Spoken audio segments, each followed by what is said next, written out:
quitting is bad for your career. This is a new concept given to old phenomena where employees disengage and do as little as they possibly can get. Human resource experts, though, believe as much as 50% of employees deliberately or inadvertently quit. Reasons range from being burnt out to prioritizing mental health to dealing with toxic work environments. Now, corporate e-learning service firm G&G Advocacy CEO Gullan says even if quiet quitting is not illegal, employees are required by law to always act in the best interests of the company. And there he is joining us now to have this discussion. Thank you so much, Mike, for your time, and good morning to you. I think firstly, in the simplest of terms, what is quiet quitting? Good morning. Yes, well, it's really when, as you summed up, when employees do the very least that they're required to do against what they've been employed by a company for. And that as you said, just results in unbelievably low productivity and a very low morale amongst other employees in the company. That's a very toxic work environment. Yeah. Would you say that it has exacerbated since COVID-19?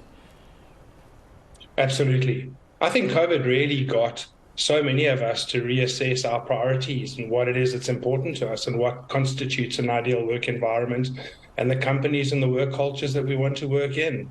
And it's resulted in a very big shift in attitude amongst employees. Right. What are some of the reasons that employees share when it comes to quiet quitting? I suppose even some of the most popular reasons they even share. Well, I think the first is just a lack of care and concern by the companies. You know, a lot of the bigger, more sort of established corporate businesses have struggled to shift and understand how employees' mindsets have changed during COVID.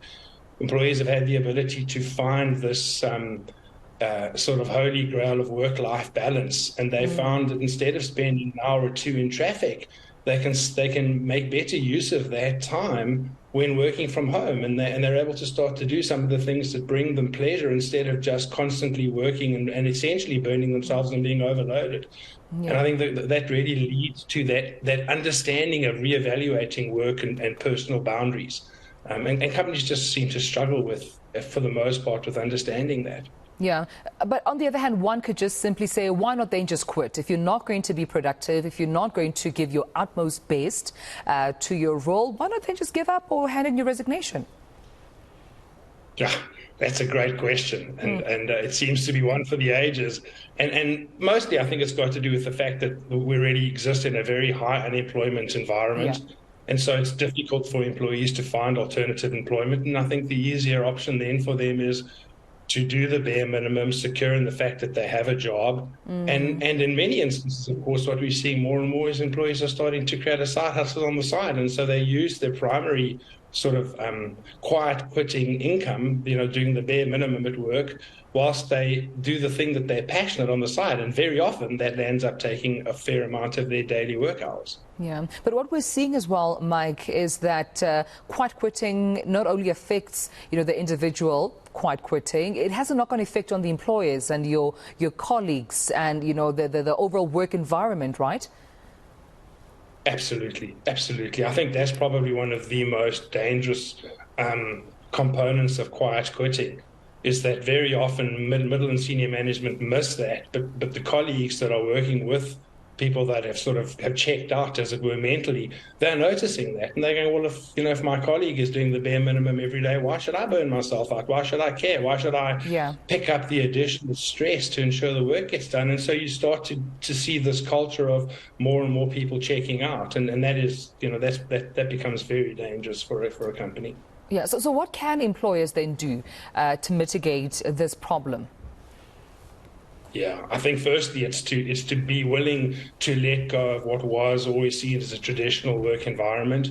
I think the second is to foster an environment of communication where employees feel like they are understood and cared for as an individual. And that's really very easy to say when you think about the size of some of our big corporates and multinationals where there are thousands and thousands of employees. But it's that shift of culture to where an employee feels that, to where they feel that they can communicate, where there is a basic understanding of their work-life balance, their needs, and then most importantly, to ensure that employees align and get behind the business's value and mission and that there's an sort of an overlap in an employee's values and missions and what's important to them and that of the company that they're employed by. Yeah. Is it solely the responsibility of the employer, though? Is there anything that the employee themselves can do and take agency of? Yeah, that's such a good question, because I think so much of what's being written at the moment is about how, there's this phenomenon of quiet quitting, and it's all about companies doing everything wrong. But I think it's equally beholden on the employee to take a good hard look in the mirror and say to themselves, to what degree am I communicating with my company? To what degree am I explaining what is, what it is that's not working for me, that's causing me to want to disengage? And so I think the most important thing is for employees to engage with the people in their company and to communicate where they're at. And I think more often than not, they'll find that that's well received. Yeah, and I appreciate you having this conversation with us, especially at this time of the year, even though some may not necessarily be quite quitting, but because it's December and we're rushing to those out-of-office emails, some may be doing the bare minimum right now.